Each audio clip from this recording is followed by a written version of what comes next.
Ola, que tal estades? Eu son Patricia Freire, son educadora social, monitora do tempo libre e especializada en políticas de igualdade e, ademais, son activista LGTBI.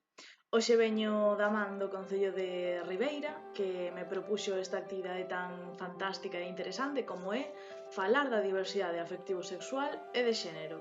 E máis aínda co eido do Orgullo 2020, non?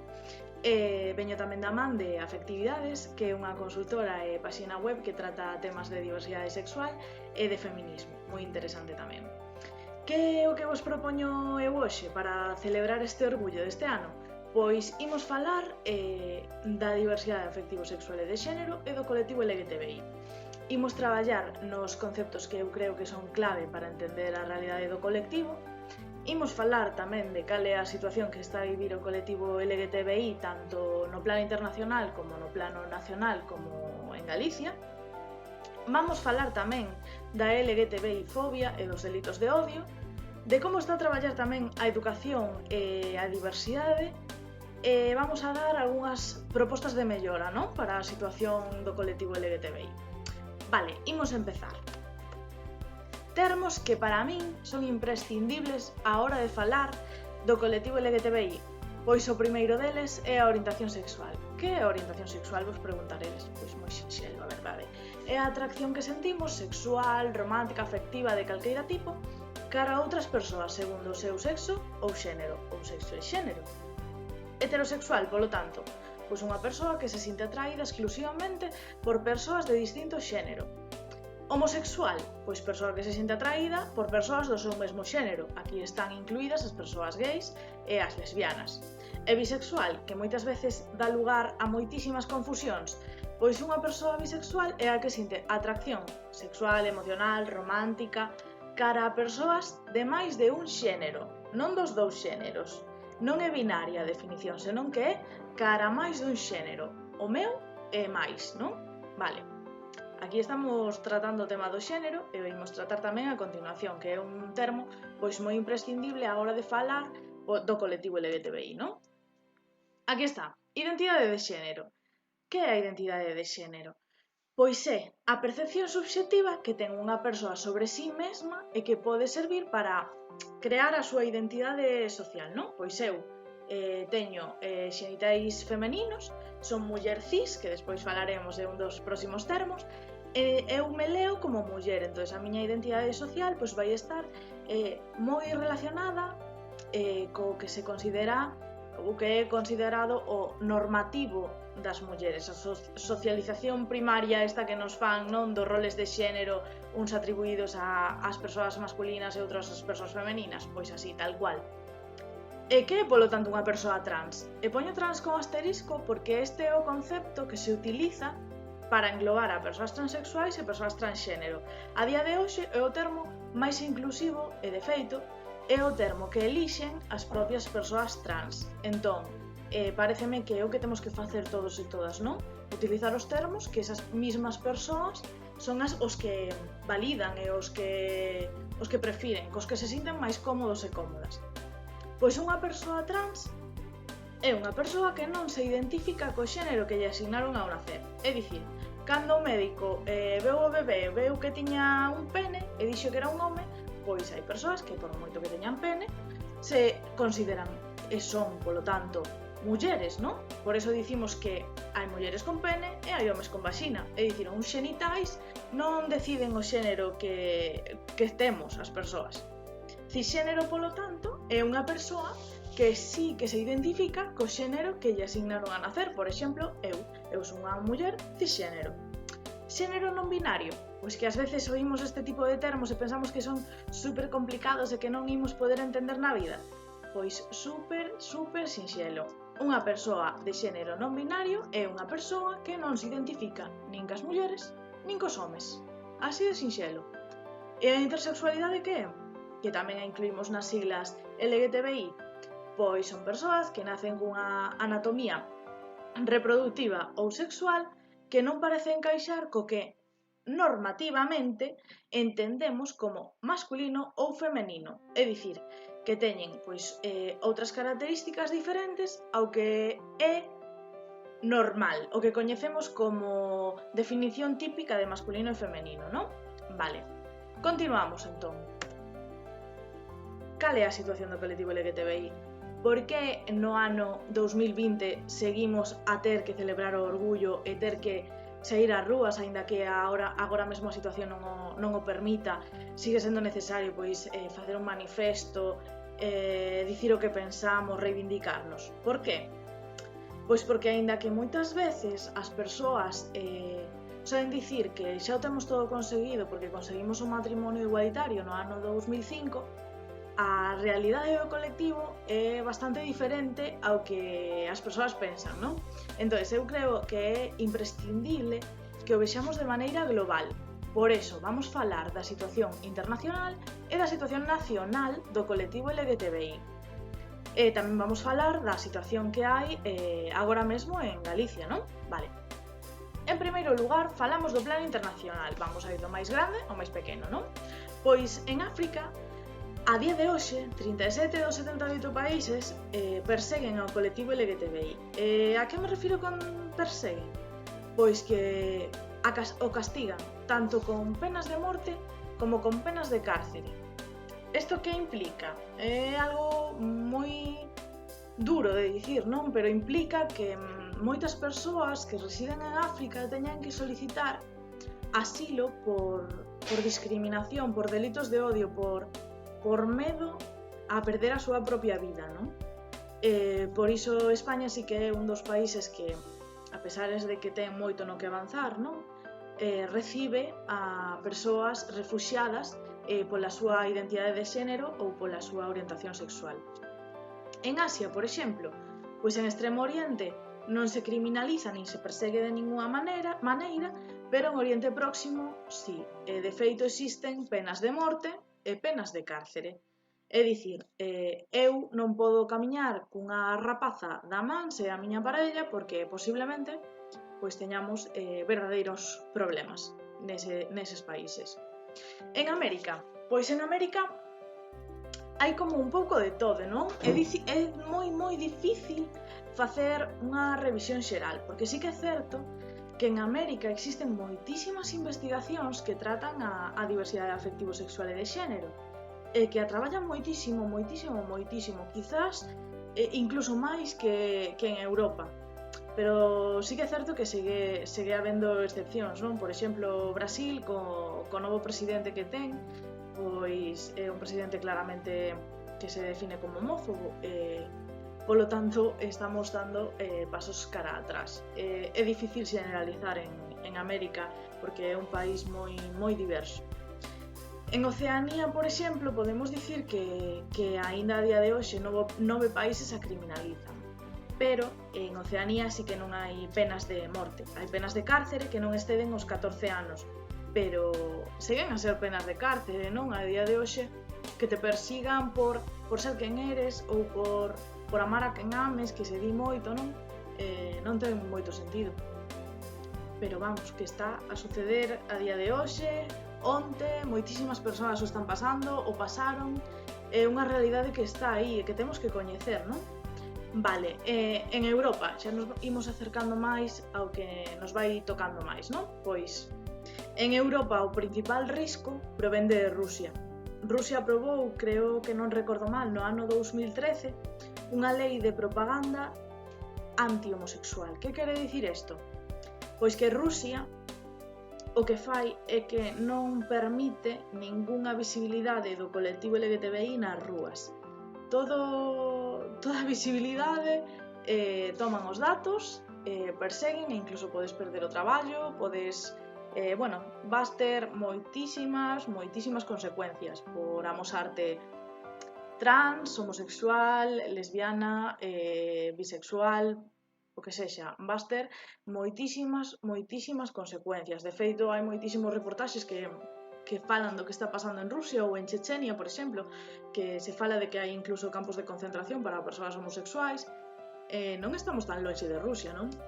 Que pasou con este caso de Rusia? Pois que, a partir desta lei rusa, moitísimos países pertencentes á Unión Europea, seguiron o seu exemplo. Comenzaron a afirmar e a poñer en práctica este tipo de legislacións que atentan contra os dereitos humanos, non? Que falan da non discriminación de ninguna persoa pola súa orientación sexual ou a súa identidade de xénero. E isto nos chega a nós tamén, non? Por exemplo, no plano nacional, ao falar de España, hai uns datos que temos que dar sí ou sí, porque son os que máis nos definen como país e como a nosa historia do movemento LGTBI. Que temos a nosa propia historia, que sí, que en Estados Unidos ocorreu os disturbios de Stonewall, non? Onde naceu este movemento LGTBI e onde colleu este forte impulso, que foron unhas revoltas a mans de mulleres trans negras, e incluso se di que algunhas eran bisexuales, que son como trans e bi, a orientación e a identidade como máis ocultas dentro do colectivo. E foron elas quenes foron as primeiras en tirar esa pedra e dicir, ei, aquí estamos nós, temos todavía moitísimo que reivindicar, estades a perseguirnos por ser como somos, unhas loitadoras. E en España, pois, temos a nosa propia historia, non solamente estamos á sombra desta, non? En España aconteceu o seguinte, chegamos a unha dictadura, a dictadura franquista, se nos perseguía por ser quenes somos, polos nosos actos, non? Non foi ata o ano 1979 cando se deixou de perseguir as persoas do colectivo LGTBI, e que non fai nada aínda desta data, non? É unha data pois moi importante, porque é o que vos estou a dicir, chegouse a non perseguirse un acto, como pode ser roubar, como perseguir unha identidade por ser homosexual, aínda que a ti non te viran en ninguna rúa con ningún rapaz ou con unha rapaza, se alguén lles dicía ela é lesbiana, xa estaba. E que ocasionou isto? Pois que empezou a verse primeiro aos homosexuais como delincuentes e despois como que foi avanzando, entre comillas, e chegou a verse aos homosexuais como persoas enfermas que hai que reeducar. Aquí é onde aparecen as terapias de reconversión, que por desgraza, a día de hoxe, aínda hai países que as defenden e persoas que por redes sociais están a dicir que por que non? Por que non vas mandar ao teu fillo ou a tua filla a un psicólogo ou psicóloga que pode traballar contigo para que ese neno ou nena deixe de ser gay ou deixe de ser lesbiana ou deixe de ser trans? A día de hoxe, no 2020. Que pasou con isto? Pois que despois de que acabou esta persecución, floreceu o activismo LGTBI en España. Se crea a FELGTB, que é a Federación Estatal de Lesbianas, Gays, Trans e Bisexuais, e como mencionamos anteriormente, se aproba o matrimonio igualitario no 2005, non? Consíguense moitísimos dereitos para o colectivo a partir deste matrimonio igualitario e dunha primeira aprobación dunha lei trans. E vamos avanzando pouco a pouco, non? Víanse fortes pasos, de feito, España era un dos países que estaban á cabeza dos dereitos LGTB. Pero que pasou? Que durante o goberno do Partido Popular, como aparece aí, houbo moitísimos recortes. En primeiro lugar, podemos mencionar que non se tomou ninguna medida para a non discriminación de persoas que teñen VIH, non? Que máis? As mulleres solteiras ou lesbianas ou bisexuales con parella do seu xénero, outra muller, non podían acceder á reproducción asistida. Algúns tratamentos de hormonación retiráronse da cartilla da Seguridade Social, etc. E con relación ao que estábamos falando antes de Rusia, España aprobou un convenio con Rusia de adopcións que proíbe as parellas homosexuais ou parellas do mesmo xénero adoptar, que é unha cousa, pois, mira, estábamos falando de Rusia como se estivera ali a lexísimos e está influindo no noso país. Que máis? Pois que sí, que foron momentos duros, non? E seguen a ser momentos duros, pero as legislacións autonómicas están tendo un forte impulso. Por exemplo, Extremadura e Cataluña crearon e aprobaron leis que protexen os dereitos do colectivo.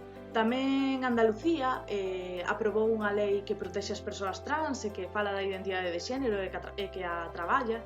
son super importantes. Incluso Galicia, ¿no? Que vamos falar a continuación. Pois Galicia tamén aprobou a Lei 2/2014 que traballa pola igualdade do colectivo LGTBI, non? Esta lei é unha lei bastante densa, non? Pero fala sobre todo do ámbito educativo, que eu creo que é un dos máis importantes, e como educadora social que son, é o que máis importancia sempre lle dou, e inclúe que a diversidade afectivo-sexual e de xénero pois ten que estar incluída nos plans de traballo dos centros educativos, non? Que ten que traballarse, que as escolas teñen que ser un espazo seguro, pero a día de hoxe non o son, porque o veremos a continuación, non? Tamén é moi importante destacar que se aprobou un protocolo de identidade de xénero no ano 2016 para todos os centros educativos da comunidade autónoma. Que fai este protocolo? Pois este protocolo senta as bases de como debemos tratar a persoa trans, que se lee como trans, nun determinado momento nun centro educativo. Cales son as boas prácticas que temos que facer para que esa persoa sinta que o centro educativo é un lugar seguro e non sinta esa discriminación ou ese odio, ese rexeitamento, esa inquedanza, non? Que ás veces teñen que sentir. A pesares disto, de que sí que existen, están sobre a mesa e que están aí, non se cumplen na meirande parte. O protocolo de identidade de xénero require unha formación do profesorado que non ten, que na maior parte non ten, porque non se están a formar de as administracións públicas, non? E que supón tamén, pois que, por exemplo, a día de hoxe unha persoa trans galega teña que pasar por un trámite que me parece a día de hoxe horrible, que é que ten que acudir a un psiquiatra, que ese psiquiatra defina a esa persoa como que ten un problema mental, que sufre unha disforia, como unha enfermidade, entre comillas, que a día de hoxe xa non se considera enfermidade, pero bueno, ti cando acudes a algún lado é porque se te piden un requisito que é como que te denominen que sufres o termo de disforia de xénero, é porque a día de hoxe aínda está patoloxizado, non? Entón, a día de hoxe unha persoa trans, para poder hormonarse, aínda ten que pasar por 2 anos, creo que é dende o cambio para conseguir o cambio do nome, non? 2 anos é moitísimo tempo, é moi lento, e debemos axilizar estas medidas, este proceso. Creo que o persoal público debe de estar concienciado co colectivo, debe haber bo trato por parte dos servicios sanitarios, por parte dos servicios sociais. Temos moitísimo que aprender. Eu sei que estes son temas moi difíciles e que se actualizan moi rápido, pero creo que, ante todo, se promovemos unha educación inclusiva, non? Unha educación de respeto cara aos demais e ás demais, podemos conseguir que todos e todas nos sintamos incluídos nesta sociedade e que nunca nos sintamos raros, raras, despreciados, despreciadas, etc. Por eso chegamos a este momento, non? Vista como está a sociedade e como de difícil é a situación, porque non é fácil, como vimos anteriormente. Os meus consellos, tanto como profesional como activista, á hora de sair do armario, son os seguintes. En primeiro lugar, creo que o máis importante é que elixamos ben o momento, que o preparemos, é dicir, que nos traballemos que queremos dicir e que queremos expresar, como queremos que se sintan as persoas, como dicilo dun xeito que non sexa un ataque, que sexa unha conversa así, de frente, unha escoita activa. Non podemos facelo nun momento de discusión, como pon aí. Cando estamos discutindo, ninguén vai dar de sí, ni ninguén vai tratar de suavizar o tema. Vamos a estar loita que loita, non vamos conseguir o noso propósito, que é simplemente que nos escoiten, que nos respeten, que nos apoien, non? Que máis? Saír do armario? Pois por suposto que non ten idade, non teñades prisa por saír do armario, non teñades medo. Da igual que teñamos 60, 70, 80, 15 anos, da igual, saír do armario non ten idade. Podemos saír en calqueira momento. Quizás hoxe non é un bon momento para saír, será mañá, ou se te ves con forzas faino, busca apoios extra, é dicir, hai moitísimos profesionais e asociacións LGTBI que están aí para dar o seu apoio, para aconsellar, para que moitas veces non nos sintamos sós e soas. Eso é o que quero dicir. En canto a LGTBI fobia e delitos de odio, pois é super importante, ben moi relacionado co anterior, non? Ca situación que estamos a vivir. Estamos a vivir moitísimo rexeitamento, moitísimas agresións verbais e físicas, por desgracia, nas rúas, nas aulas, no noso entorno laboral. Que son todos estes termos? Pois estes termos como bifobia, transfobia, LGTBI fobia, son termos que temos que usar para reivindicar e para darlle voz ás nosas preocupacións, ás nosas discriminacións, porque nos están a discriminar por ser como somos, por ser quenes somos, por sentir como sentimos, e eu creo que é super importante que as coñezamos, non?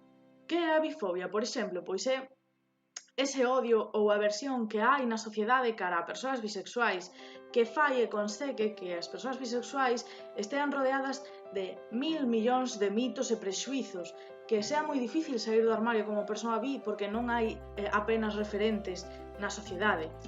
Que é a transfobia? Pois a transfobia agora mesmo é que está moi presente na sociedade.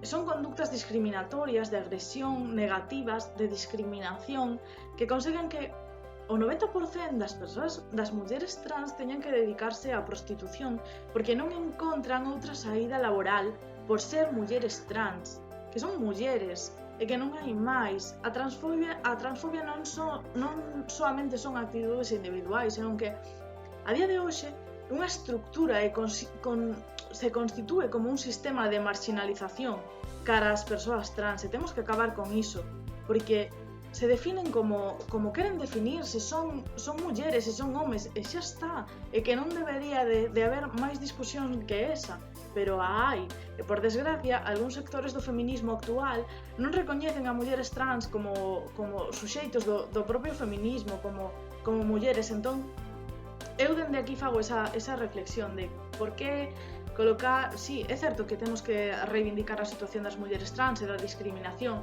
pero deberíamos dentro de uns anos, avanzar como sociedade e non ter que dicir, facer a diferencia entre home trans, home cis, muller trans, muller cis. Esa é, pois, a miña conclusión disto, non? A plumofobia é, pois, moitas veces moi esquecida, pois é o rexeitamento e a discriminación cara a homes que se afastan do rol típico establecido como masculino, é dicir, que teñen como actitudes consideradas femininas. Vale, eso tamén sucede dentro do propio colectivo, pero tamén por parte da sociedade, non? Ai, mira que pluma ten, ai, non sei que, pois é iso. A LGTBI fobia, pois é como o termo que aglutina todas estas discriminacións, non? E se utiliza pois para facelas máis visibles e para non esquecernos de todas as identidades que están aí, non? Que sofren esta discriminación, porque o termo máis coñecido é o seguinte que vamos a traballar, é o de homofobia. E a homofobia non especifica as diferentes discriminacións que existen dentro do colectivo, diferentes problemas específicos que teñen as diferentes identidades. E, por exemplo, a homofobia que se usa para describir o rexeitamento, medo, repudio, prexuicio, etc. cara a mulleres ou homes que se recoñecen como homosexuais, non nos define a todo o colectivo. Sí que é importante destacalo, porque, por desgracia, a día de hoxe, as persoas homosexuais son as que máis delitos de odio están a sufrir, é super imprescindible destacalo. Pero eu defendo tamén dende aquí que utilicemos o termo LGTBI fobia para que así estemos todos e todas incluídos ao falar pois deste tipo de delitos de odio por orientación sexual e identidade de xénero. Por exemplo, aquí utilizamos tamén o termo lesbofobia, que é para facer referencia a esa discriminación das mulleres lesbianas, moitas veces tamén esquecidas, e que sufren doble discriminación polo feito de ser mulleres e polo feito de ser lesbianas, que é imprescindible destacalo, non? Por outra banda, e xa para rematar ao falar da situación da LGTBI fobia e do colectivo LGTBI, cabe destacar que aínda a día de hoxe 70 estados que pertencen á ONU, a Organización das Nacións Unidas, seguen a penalizar ou castigar de algún tipo os actos sexuais consensuados entre adultos dun mesmo sexo. E son 70 estados. É moitísimo e atentan contra os dereitos humanos. E seguen a estar a pertencer á ONU, por exemplo, non? Que é algo que creo que é importante tamén destacar. A pena de morte por actos sexuais, como falamos anteriormente, toda aínda se pode impoñer en 6 estados membros da ONU, tamén importante, non? 6 estados que pertencen á Organización das Nacións Unidas, que se supón que debe defender os dereitos humanos e os principios de Yogyakarta, que son os dereitos humanos vinculados co colectivo LGTBI. Pero xa vemos que seguen aí, non?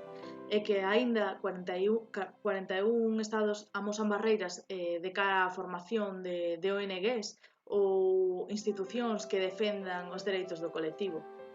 Estos datos como que son moi xerais, pero que nos amosan moitísimo. Cal é a situación que estamos a vivir? Conseguimos a igualdade real? Credes que despois de todo o que mencionei podemos dicir que temos os mesmos dereitos e que estamos a vivir unha situación parecida a que viven as persoas heterosexuais? Eu vos plantexo esa pregunta e gustaríame que reflexionedes sobre iso. Hai entidades, como as que mencionábamos anteriormente, que se dedican a loitar polos dereitos do colectivo e sobre todo a protexer o propio colectivo, non? Un exemplo clave é o Observatorio Coruñés contra a LGTBI-fobia, que conciencia a cidadanía e ademais dá unha atención integral ás víctimas de agresións por LGTBI-fobia. Loitan porque a cidadanía sexa igual en dereitos e que non exista ningún tipo de discriminación na cidade.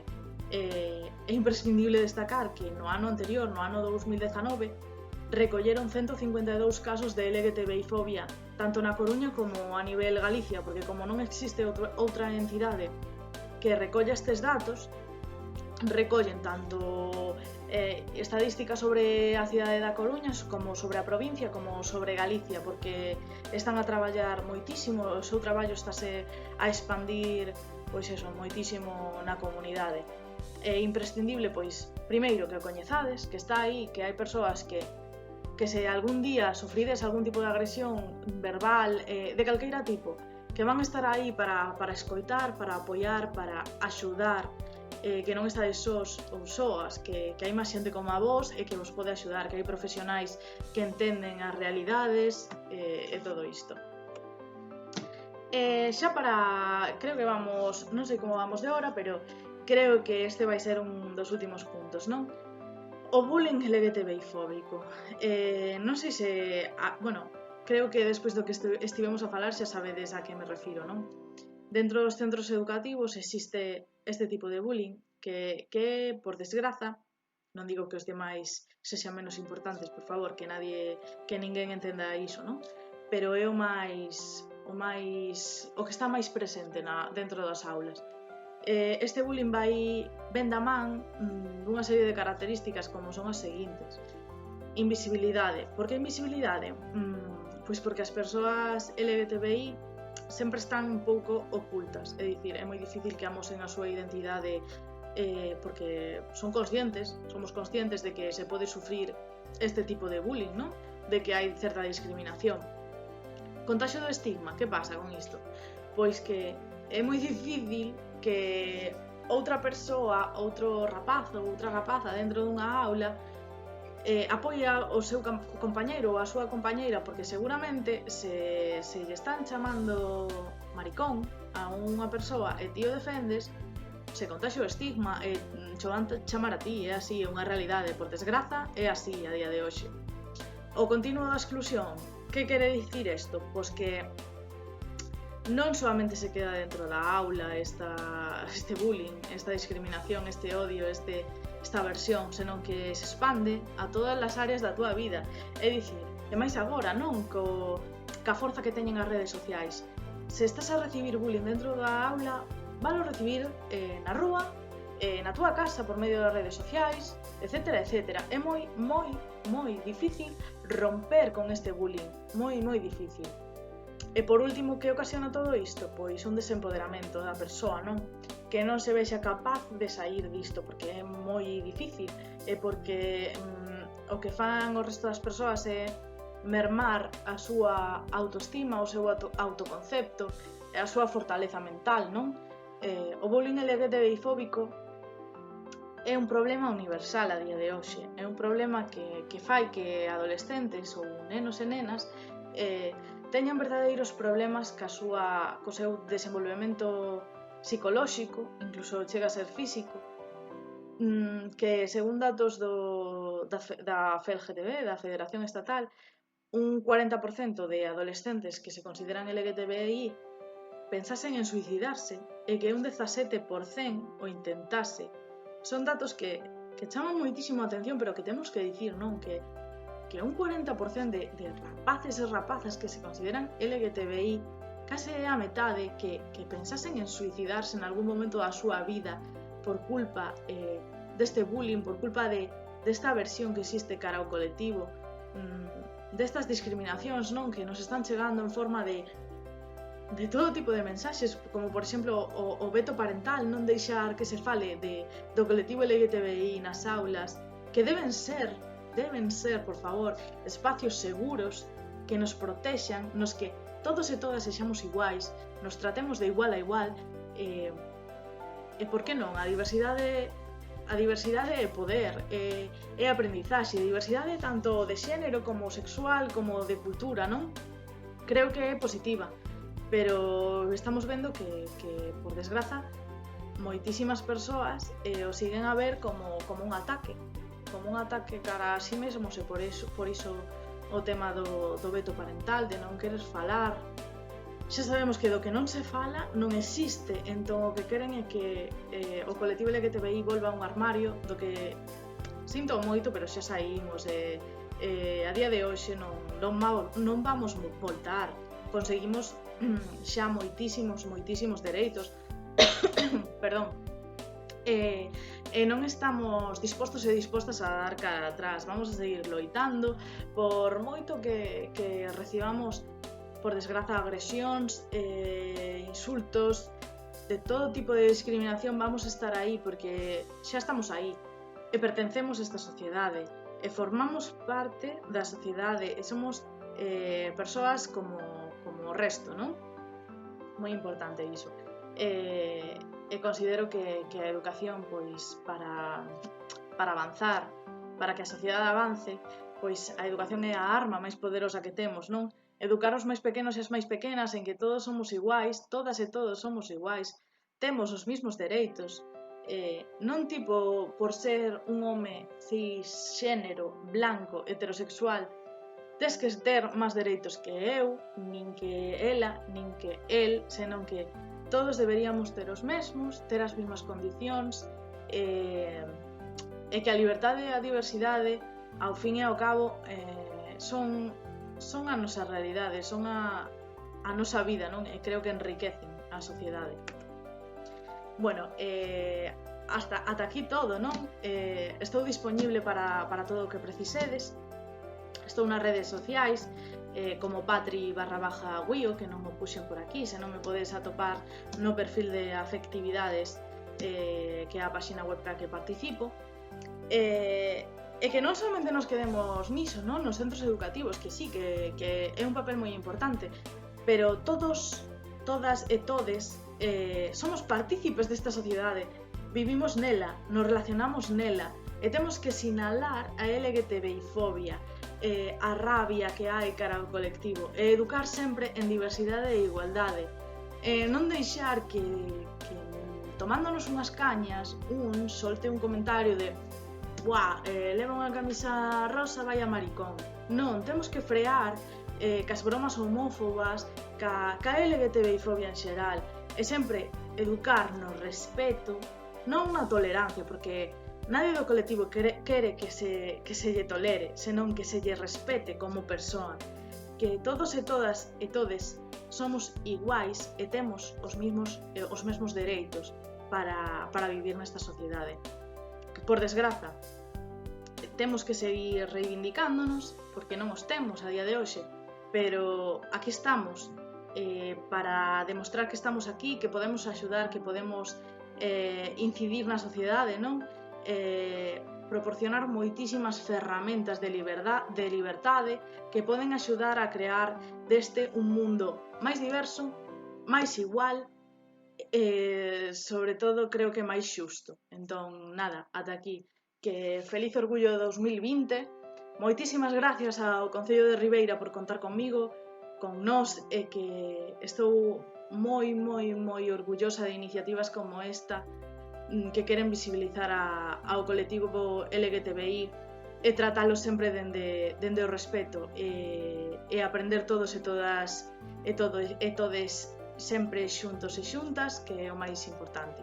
Espero axudarvos moitísimo e aclararvos algúns termos que sei que ás veces son complicados e complexos e que os gustase moitísimo porque o fago tanto dende o profesional como dende o personal, así que moitísimos bicos e feliz orgullo 2020.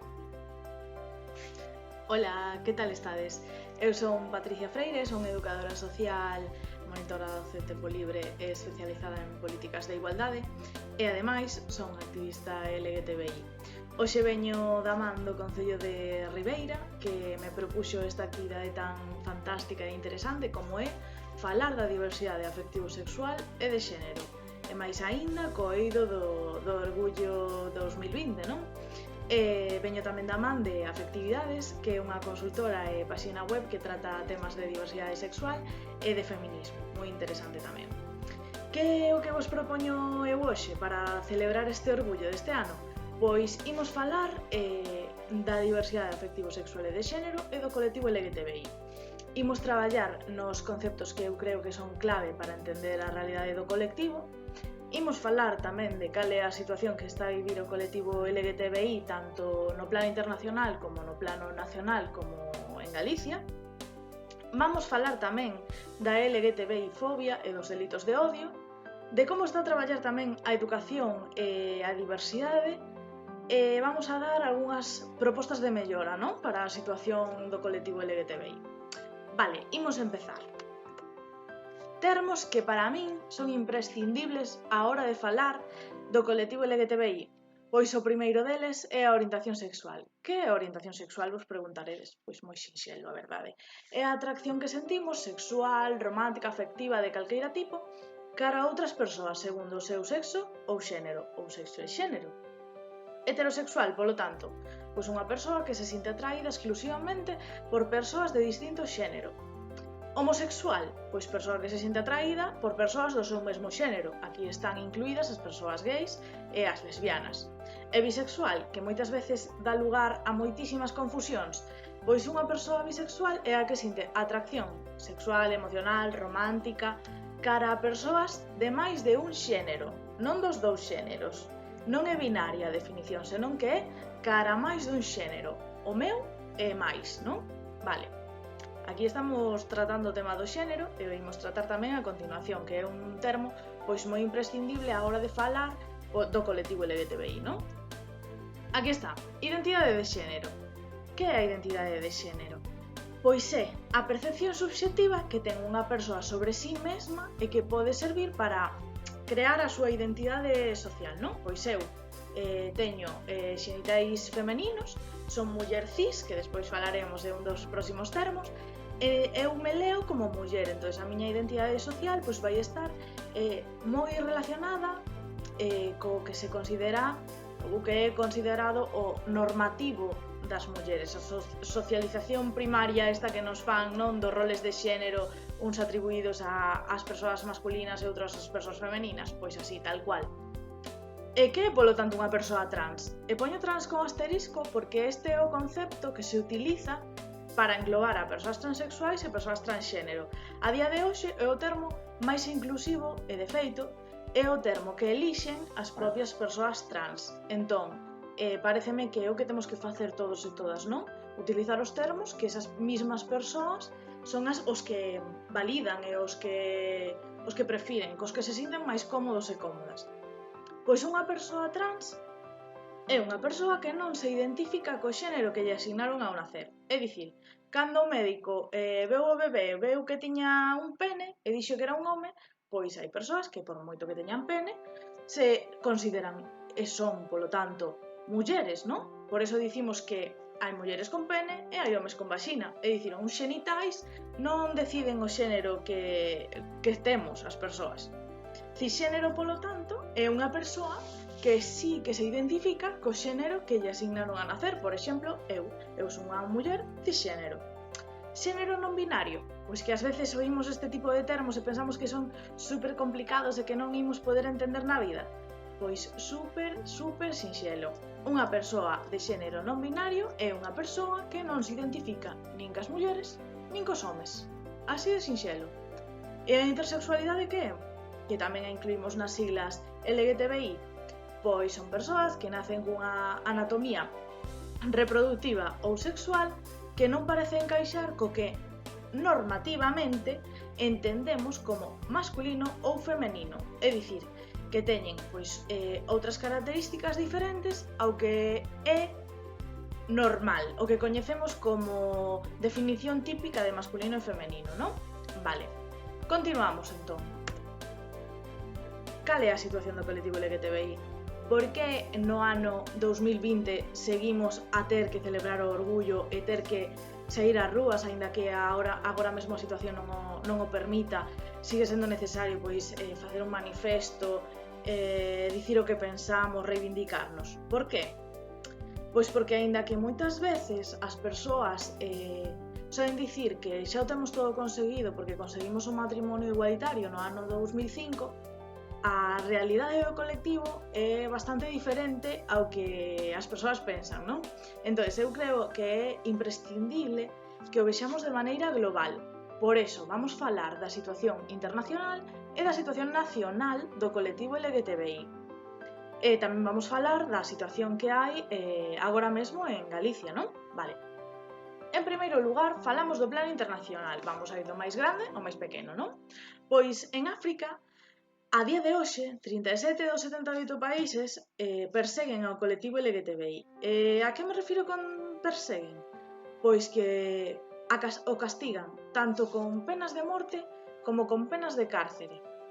Isto que implica? É algo moi duro de dicir, non? Pero implica que moitas persoas que residen en África teñan que solicitar asilo por discriminación, por delitos de odio, por medo a perder a súa propia vida, non? Por iso España sí que é un dos países que, a pesar de que ten moito no que avanzar, non? Recibe a persoas refuxiadas pola súa identidade de xénero ou pola súa orientación sexual.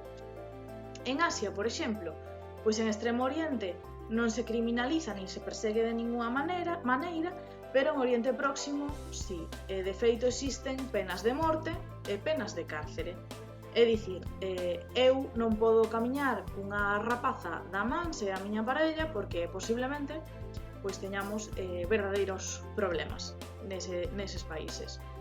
En América, pois en América hai como un pouco de todo, non? É moi difícil facer unha revisión xeral, porque sí que é certo que en América existen moitísimas investigacións que tratan a diversidade afectivo-sexual e de xénero, e que a traballan moitísimo, quizás incluso máis que en Europa.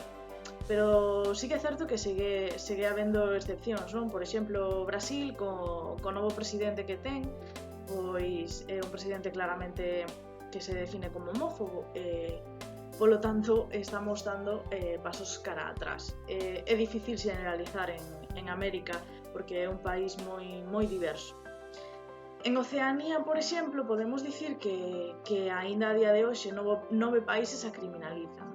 Pero en Oceanía sí que non hai penas de morte, hai penas de cárcere que non exceden os 14 anos, pero seguen a ser penas de cárcere, non? A día de hoxe que te persigan por ser quen eres ou por amar a quen ames, que se di moito, non? Non ten moito sentido. Pero vamos, que está a suceder a día de hoxe, onte, moitísimas persoas o están pasando, o pasaron, é unha realidade que está aí e que temos que coñecer, non?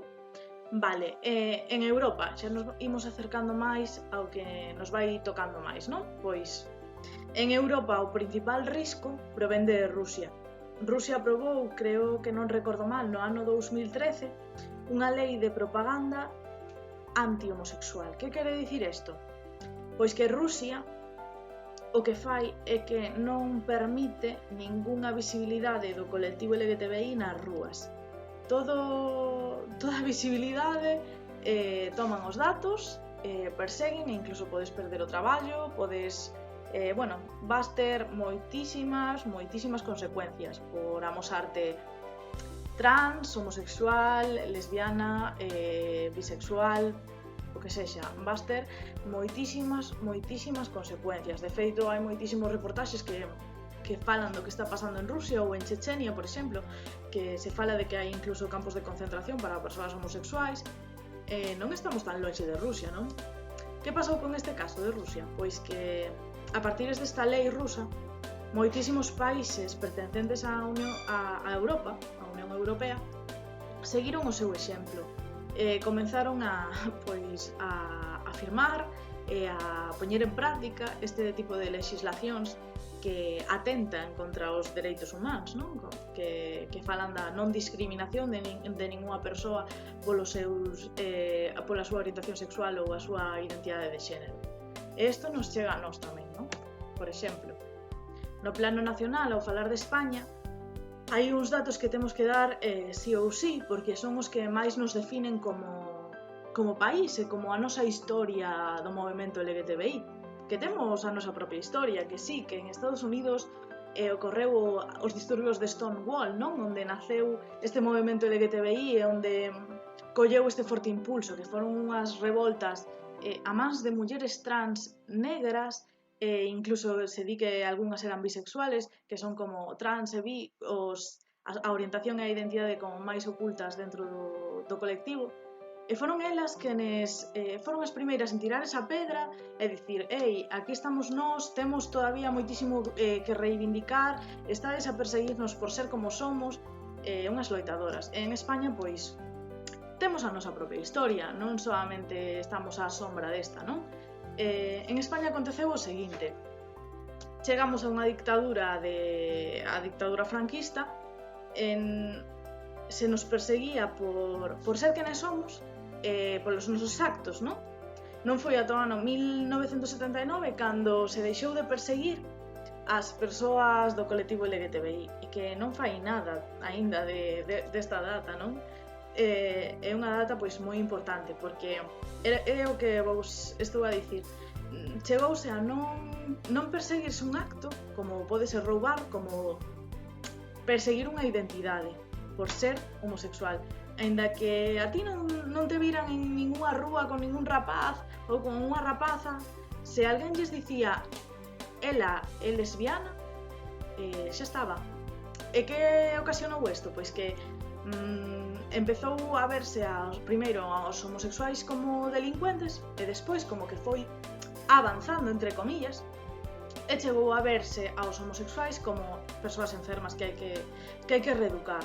Aquí é onde aparecen as terapias de reconversión, que por desgraza, a día de hoxe, aínda hai países que as defenden e persoas que por redes sociais están a dicir que por que non? Por que non vas mandar ao teu fillo ou a tua filla a un psicólogo ou psicóloga que pode traballar contigo para que ese neno ou nena deixe de ser gay ou deixe de ser lesbiana ou deixe de ser trans? A día de hoxe, no 2020. Que pasou con isto? Pois que despois de que acabou esta persecución, floreceu o activismo LGTBI en España.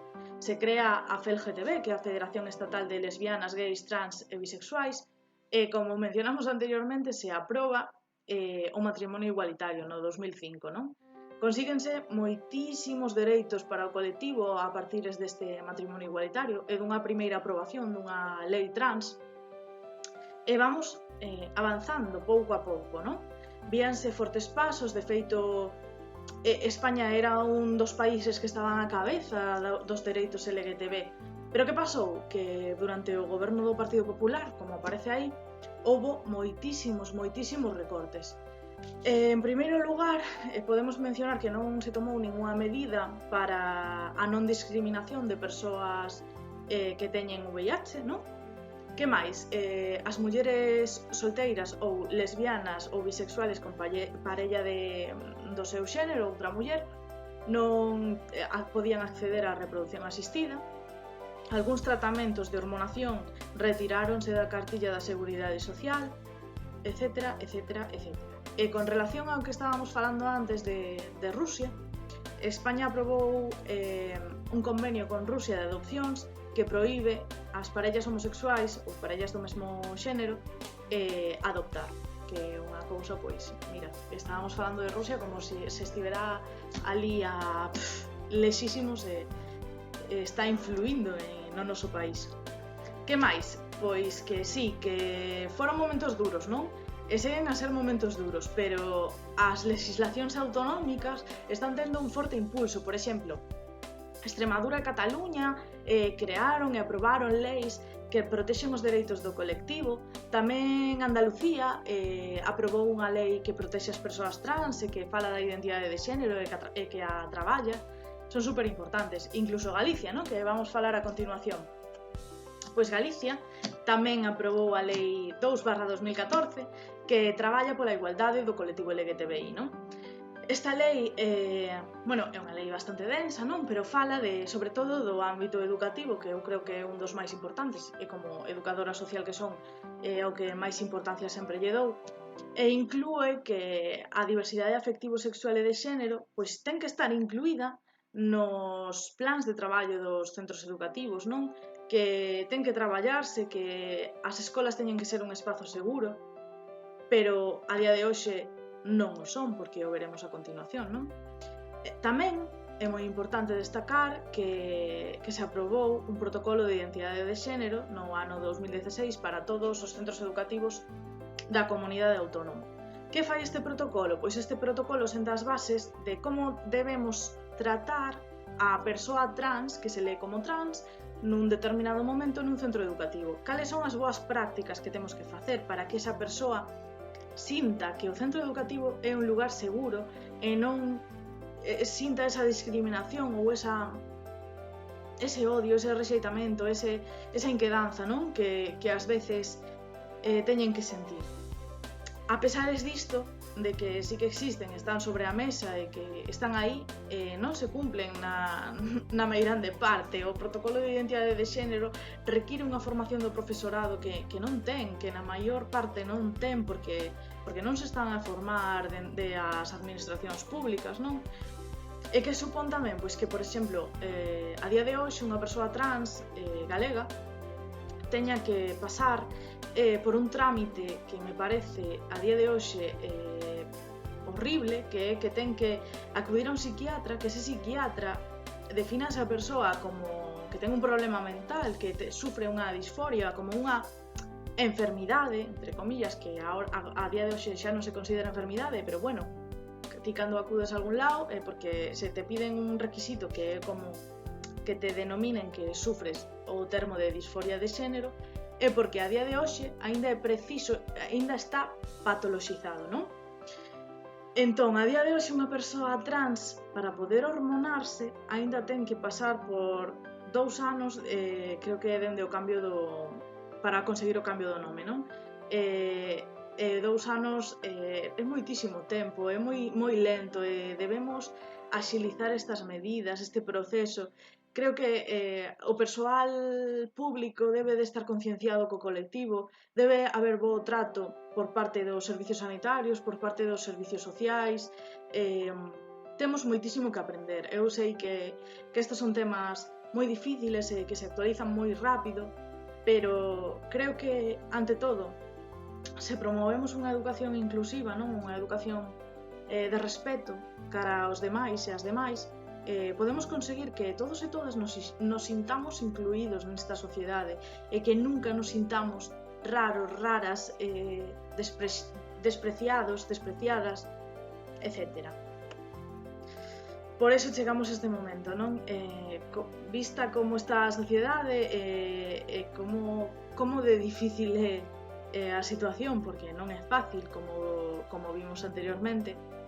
Os meus consellos, tanto como profesional como activista, á hora de sair do armario, son os seguintes. En primeiro lugar, creo que o máis importante é que elixamos ben o momento, que o preparemos, é dicir, que nos traballemos como queremos, que queremos dicir e que queremos expresar, como queremos que se sintan as persoas, como dicilo dun xeito que non sexa un ataque, que sexa unha conversa así, de frente, unha escoita activa. Non podemos facelo nun momento de discusión, como pon aí, cando estamos discutindo, ninguén vai dar de sí, ni ninguén vai tratar de suavizar o tema, vamos a estar loita que loita, non vamos conseguir o noso propósito, que é simplemente que nos escoiten, que nos respeten, que nos apoien, non? Que máis? Saír do armario? Pois por suposto que non ten idade, non teñades prisa por saír do armario, non teñades medo. Da igual que teñamos 60, 70, 80, 15 anos, da igual, saír do armario non ten idade. Podemos saír en calqueira momento. Quizás hoxe non é un bon momento para saír, será mañá, ou se te ves con forzas, faino, busca apoios extra, é dicir, hai moitísimos profesionais e asociacións LGTBI que están aí para dar o seu apoio, para aconsellar, para que moitas veces non nos sintamos sós e soas. Eso é o que quero dicir. En canto a LGTBI fobia e delitos de odio, pois é super importante, ben moi relacionado co anterior, non? Ca situación que estamos a vivir. Estamos a vivir moitísimo rexeitamento, moitísimas agresións verbais e físicas, por desgracia, nas rúas, nas aulas, no noso entorno laboral. Que son todos estes termos? Pois estes termos como bifobia, transfobia, LGTBI fobia, son termos que temos que usar para reivindicar e para darlle voz ás nosas preocupacións, ás nosas discriminacións, porque nos están a discriminar por ser como somos, por ser quenes somos, por sentir como sentimos, e eu creo que é super importante que as coñezamos, non? Que é a bifobia, por exemplo? Pois é ese odio ou aversión que hai na sociedade cara a persoas bisexuais, que fai e consegue que as persoas bisexuais estean rodeadas de 1000 millóns de mitos e prexuizos, que sea moi difícil sair do armario como persoa bi porque non hai apenas referentes na sociedade. Que é a transfobia? Pois a transfobia agora mesmo é que está moi presente na sociedade. Son conductas discriminatorias, de agresión, negativas, de discriminación, que conseguen que o 90% das persoas, das mulleres trans, teñan que dedicarse á prostitución porque non encontran outra saída laboral por ser mulleres trans, que son mulleres e que non hai máis. A transfobia non soamente son actitudes individuais, senón que a día de hoxe unha estructura se constitúe como un sistema de marginalización cara ás persoas trans, e temos que acabar con iso, porque se definen como queren definirse, son mulleres e son homes, e xa está, e que non debería de haber máis discusión que esa, pero a hai, e por desgracia, algúns sectores do feminismo actual non recoñecen a mulleres trans como suxeitos do propio feminismo, como mulleres. Entón, eu dende aquí fago esa reflexión de por que colocar... Sí, é certo que temos que reivindicar a situación das mulleres trans e da discriminación, pero deberíamos dentro de uns anos, avanzar como sociedade e non ter que dicir, facer a diferencia entre home trans, home cis, muller trans, muller cis. Esa é, pois, a miña conclusión disto, non? A plumofobia é, pois, moitas veces moi esquecida, pois é o rexeitamento e a discriminación cara a homes que se afastan do rol típico establecido como masculino, é dicir, que teñen como actitudes consideradas femininas. Vale, eso tamén sucede dentro do propio colectivo, pero tamén por parte da sociedade, non? Ai, mira que pluma ten, ai, non sei que, pois é iso. A LGTBI fobia, pois é como o termo que aglutina todas estas discriminacións, non? E se utiliza pois para facelas máis visibles e para non esquecernos de todas as identidades que están aí, non? Que sofren esta discriminación, porque o termo máis coñecido é o seguinte que vamos a traballar, é o de homofobia, e a homofobia non especifica as diferentes discriminacións que existen dentro do colectivo, diferentes problemas específicos que teñen as diferentes identidades. E, por exemplo, A homofobia que se usa para describir o rexeitamento, medo, repudio, prexuicio, etc. cara a mulleres ou homes que se recoñecen como homosexuais, non nos define a todo o colectivo, sí que é importante destacalo, porque, por desgracia, a día de hoxe, as persoas homosexuais son as que máis delitos de odio están a sufrir, é super imprescindible destacalo. Pero eu defendo tamén dende aquí que utilicemos o termo LGTBI-fobia para que así estemos todos e todas incluídos ao falar pois, deste tipo de delitos de odio por orientación sexual e identidade de xénero. Por exemplo, aquí utilizamos tamén o termo lesbofobia, que é para facer referencia a esa discriminación das mulleres lesbianas, moitas veces tamén esquecidas, e que sufren doble discriminación polo feito de ser mulleres e polo feito de ser lesbianas, que é imprescindible destacalo, non? Por outra banda, e xa para rematar ao falar da situación da LGTBI-fobia e do colectivo LGTBI, cabe destacar que aínda a día de hoxe 70 estados que pertencen á ONU, a Organización das Nacións Unidas, seguen a penalizar ou castigar de algún tipo os actos sexuais consensuados entre adultos dun mesmo sexo. E son 70 estados. É moitísimo e atentan contra os dereitos humanos e seguen a estar a pertencer á ONU, por exemplo, non? Que é algo que creo que é importante tamén destacar. A pena de morte por actos sexuais, como falamos anteriormente, toda aínda se pode impoñer en 6 estados membros da ONU, tamén importante, non? 6 estados que pertencen á Organización das Nacións Unidas, que se supón que debe defender os dereitos humanos e os principios de Yogyakarta, que son os dereitos humanos vinculados co colectivo LGTBI. Pero xa vemos que seguen aí, non? É que aínda 41 estados amosan barreiras de cara á formación de ONGs ou institucións que defendan os dereitos do colectivo. Estos datos como que son moi xerais, pero que nos amosan moitísimo. Cal é a situación que estamos a vivir? Conseguimos a igualdade real? Credes que despois de todo o que mencionei podemos dicir que temos os mesmos dereitos e que estamos a vivir unha situación parecida a que viven as persoas heterosexuais? Eu vos plantexo esa pregunta e gustaríame que reflexionedes sobre iso. Hai entidades, como as que mencionábamos anteriormente, que se dedican a loitar polos dereitos do colectivo e, sobre todo, a protexer o propio colectivo, non?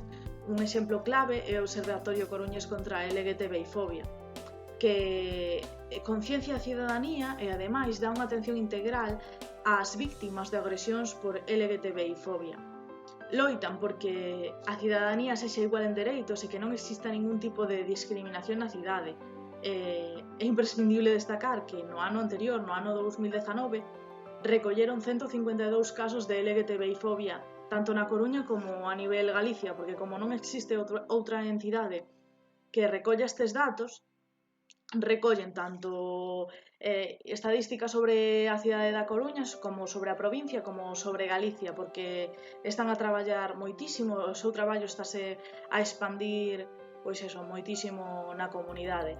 É imprescindible, primeiro, que o coñezades, que está aí, que hai persoas que se algún día sufrides algún tipo de agresión verbal, de calqueira tipo, que van estar aí para escoitar, para apoiar, para axudar, que non estades sós ou soas, que hai máis xente como a vos e que vos pode axudar, que hai profesionais que entenden as realidades e todo isto. Xa creo que vamos, non sei como vamos de hora, pero creo que este vai ser un dos últimos puntos, non? O bullying LGTBI-fóbico. Non sei se... creo que despois do que estivemos a falar xa sabedes a que me refiro, non? Dentro dos centros educativos existe este tipo de bullying que por desgraza, non digo que os demais sexan menos importantes, por favor, que ninguén entenda iso, non? Pero é o que está máis presente dentro das aulas. Este bullying ven da man dunha serie de características como son as seguintes. Invisibilidade. Por que invisibilidade?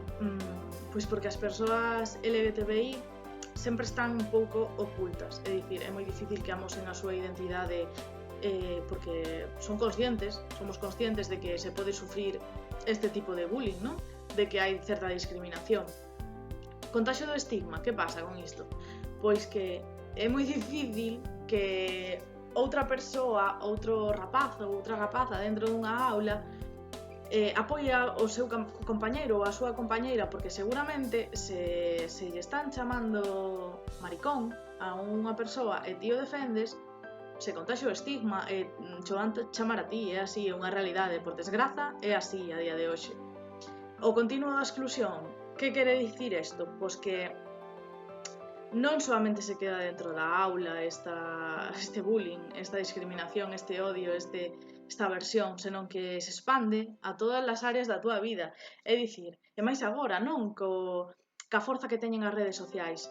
Se estás a recibir bullying dentro da aula, valo recibir na rúa, na túa casa por medio das redes sociais, etcétera, etcétera. É moi difícil romper con este bullying, moi difícil. E por último, que ocasiona todo isto? Pois un desempoderamento da persoa, non? Que non se vexa capaz de sair disto, porque é moi difícil, e porque o que fan o resto das persoas é mermar a súa autoestima, o seu autoconcepto, e a súa fortaleza mental, non? O bullying LGTBI fóbico é un problema universal a día de hoxe, é un problema que fai que adolescentes ou nenos e nenas teñan verdadeiros problemas co seu desenvolvemento psicolóxico, incluso chega a ser físico, que según datos da FELGTB, da Federación Estatal, un 40% de adolescentes que se consideran LGTBI pensasen en suicidarse e que un 17% o intentase.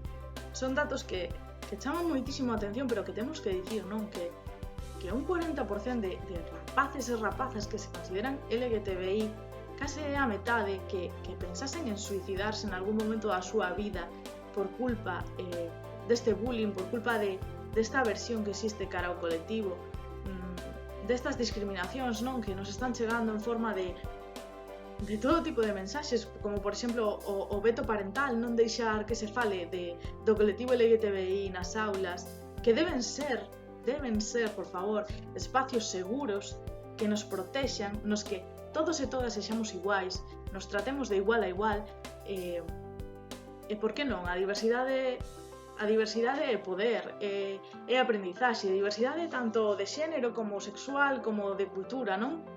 Creo que é positiva, pero estamos vendo que por desgraza, moitísimas persoas o siguen a ver como un ataque cara a si mesmos, e por iso o tema do veto parental, de non querer falar. Xa sabemos que do que non se fala non existe, entón o que queren é que o colectivo LGTBI volva a un armario do que sinto moito, pero xa saímos, a día de hoxe non vamos voltar. Conseguimos xa moitísimos dereitos, perdón, e non estamos dispostos e dispostas a dar cara atrás. Vamos a seguir loitando, por moito que recibamos, por desgraza, agresións, insultos, de todo tipo de discriminación. Vamos a estar aí porque xa estamos aí e pertencemos a esta sociedade e formamos parte da sociedade e somos persoas como o resto, non? Moi importante iso. E considero que a educación, pois, para avanzar, para que a sociedade avance, pois a educación é a arma máis poderosa que temos, non? Educar os máis pequenos e as máis pequenas en que todos somos iguais, todas e todos somos iguais, temos os mesmos dereitos, non tipo por ser un home cisxénero, blanco, heterosexual, tes que ter máis dereitos que eu, nin que ela, nin que el, senón que todos deberíamos ter os mesmos, ter as mesmas condicións, e que a liberdade e a diversidade, ao fin e ao cabo, son a nosa realidade, son a nosa vida, non? E creo que enriquecen a sociedade. Bueno, ata aquí todo, non? Estou disponible para todo o que precisedes. Estou nas redes sociais, como patri_guío, que non me puxen por aquí, se non me podes atopar no perfil de afectividades, que é a páxina web que participo, e que non somente nos quedemos niso, non? Nos centros educativos, que sí, que é un papel moi importante, pero todos todas e todes somos partícipes desta sociedade, vivimos nela, nos relacionamos nela, e temos que sinalar a LGTBI-fobia, a rabia que hai cara ao colectivo, e educar sempre en diversidade e igualdade, non deixar que tomándonos unhas cañas un solte un comentario de buah, leva unha camisa rosa, vai a maricón. Non, temos que frear cas bromas homófobas, ca LGTBI-fobia en xeral, e sempre educar no respeto, non na tolerancia, porque nadie do colectivo quere que se lle tolere, senón que se lle respete como persoa, que todos e todas e todes somos iguais e temos os mesmos dereitos para vivir nesta sociedade. Por desgraza, temos que seguir reivindicándonos, porque non os temos a día de hoxe, pero aquí estamos para demostrar que estamos aquí, que podemos axudar, que podemos incidir na sociedade, non? Proporcionar moitísimas ferramentas de liberdade que poden axudar a crear deste un mundo máis diverso, máis igual e, sobre todo, creo que máis xusto. Entón, nada, ata aquí. Que feliz orgullo de 2020. Moitísimas gracias ao Concello de Ribeira por contar comigo, con nós, e que estou moi orgullosa de iniciativas como esta que queren visibilizar ao colectivo LGTBI e tratalo sempre dende o respeto e aprender todos e todas e todes sempre xuntos e xuntas, que é o máis importante.